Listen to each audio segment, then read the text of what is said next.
প্ৰিয় দৰ্শক, এই ভিডিঅ'ত মই আপোনালোকক জনাবলৈ চেষ্টা কৰিম মিনিষ্ট্ৰী অফ হোম এফেয়াৰ্ছৰ আণ্ডাৰত থকা ইণ্টেলিজেন্স ব্যুৰোত সিকিউৰিটি এছিষ্টেণ্ট মটৰ ট্ৰান্সপৰ্টৰ পৰীক্ষা হ'ব।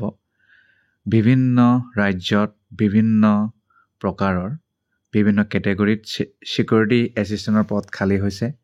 ইয়াৰ বাবে মাত্ৰ মেট্ৰিক পাছ কৰিব লাগে আৰু ড্ৰাইভিং লাইচেন্স থাকিব লাগিব।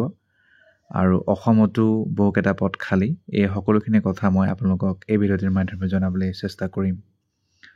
Online applications are invited from Indian nationals for direct recruitment to the post of security assistant motor transport চমুকৈ SAMT in the following subsidiary intelligence bureau ministry of home affairs government of India.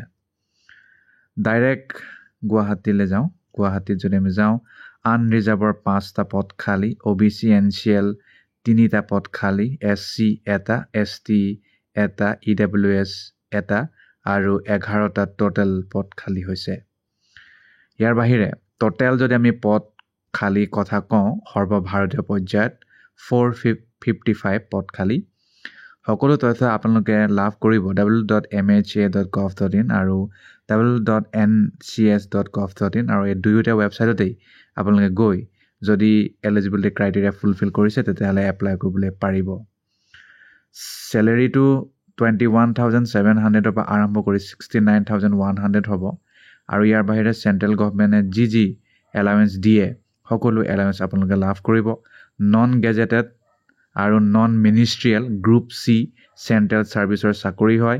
কিন্তু ইয়াৰ বাহিৰে আপোনালোকে পুনৰ special security allowance 20% লাভ কৰিব। Basic পে'টোত থাকিবই, DAটো থাকিবই। ইয়াৰ বাহিৰে মানে এক্সট্ৰা সিকিউৰিটি এলাৱেঞ্চ, কাৰণ এইটো সিকিউৰিটি ডিপাৰ্টমেণ্টৰ আণ্ডাৰত যিহেতু পৰে। আৰু ইয়াৰ বাহিৰে কেছ কম্পেনচেশ্যন পাব। যদি আপোনালোকে কিবা কাৰণত হলিডেটো কাম কৰিব লগা হৈছে তেতিয়া আপোনালোকে কেছ কম্পেনচেশ্যন পাব। তাৰ কাৰণে শিক্ষাগত অৰ্হতা চাওক, মেট্ৰিকুলেশ্যন হ'লেই হ'ল, matriculation from A recognise board of education. তাৰপিছত খালি ভেলিড ড্ৰাইভিং লাইচেন্স থাকিব লাগিব, মটৰ কাৰ LMV। আৰু ইয়াৰ বাহিৰে মটৰ মেকানিজম এইবোৰ জানিব লাগিব। যদি কিবা কাৰণত গাড়ী ষ্টাৰ্ট বন্ধ হৈ গৈছে, মাইনৰ ডিফেক্ট আৰু মটৰ কাৰ চলোৱা আৰু এক্সপিৰিয়েঞ্চ থাকিব লাগে এবছৰ লাইচেন্সটো পোৱাৰ পিছত। ডমিচিয়েল চাৰ্টিফিকেট থাকিব লাগিব অসমৰ। মই ইয়াত অসমৰ কথাই যিহেতু কৈছোঁ, ইমানেই। LMV চাৰ্টিফিকেট লাগে আৰু মেট্ৰিক পাছ হ'লেই হ'ল। আৰু 18ৰ পৰা 27 বছৰ, 28/9/2025 যদি আপোনালোকে গণনা কৰে। SC ST 5 বছৰ ৰেহাই, OBC 3 বছৰ ৰেহাই, আপাৰ এজ লিমিট দিয়া হৈছে। ইয়াৰ বাহিৰে আপোনালোকে 28 ছেপ্টেম্বৰলৈকে অনলাইন এপ্লাই কৰিব পাৰিব। অনলাইন পৰীক্ষা কি হ'ব এতিয়া? অনলাইন পৰীক্ষা MCQ টাইপ হ'ব। 5টা পাৰ্টত দিয়া আছে। 100 মাৰ্কৰ হ'ব, 1 মাৰ্ক প্ৰতিটো কুৱেশ্যনত থাকিব। জেনেৰেল এৱাৰনেছ 20 মাৰ্ক থাকিব। আৰু বেচিক ট্ৰান্সপৰ্ট ড্ৰাইভিং ৰুলছৰ ওপৰত 20, quantitative aptitude 20, numerical analytical logical ability and reasoning 20, English language 20, total 100 marks. এঘণ্টীয়া হ'ব। নিগেটিভ মাৰ্কিং 1/4 হ'ব আৰু ইচ ৰং এনচাৰৰ বাবে। তাৰপিছত আৰু যিহেতু ড্ৰাইভাৰ পৰীক্ষা, গতিকে মটৰ মেকানিজম আৰু ড্ৰাইভিং টেষ্ট বা ইণ্টাৰভিউ বুলিও কৈছে, সেইটোতো হ'বই। 50 মাৰ্ক টোটেল। আৰু এটা গাড়ী চলাব লাগিব তাত। ইনষ্ট্ৰাক্টৰে যেনেকৈ আপোনাক কয় প্ৰেক্টিকেল নলেজ চাব, আপোনালোকৰ মাইনৰ ডিফেক্টো দিব, স্নেক দিব। সেইবোৰ আৰু আপোনালোকে ভালকৈ ঠিক কৰি দেখাব লাগিব। মিনিমাম কাট অফ মাৰ্ক 40% হ'ব Tier 2 পৰীক্ষাৰ কাৰণে।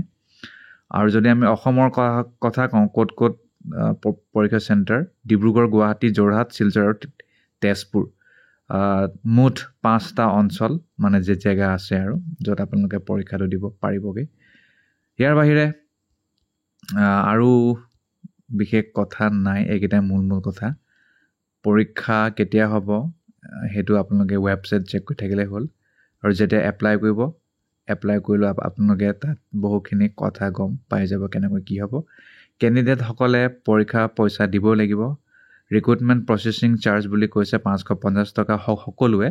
আৰু মেল কেণ্ডিডেট UR EWS আৰু OBC সকলে 100 টকা প্ৰচেছিং চাৰ্জ প্লাছ যোগ কৰি মানে চব যোগ কৰি 650 টকা হ'ব SC ST এক ছাৰ্ভিচমেন তেওঁলোকে পইচা দিব নালাগে কিন্তু ৰিক্ৰুটমেণ্ট প্ৰচেছিং চাৰ্জ কিন্তু 550 টকা দিব লাগিব বেলেগ ৰাস্তা হেতুত নাই আৰু ধন্যবাদ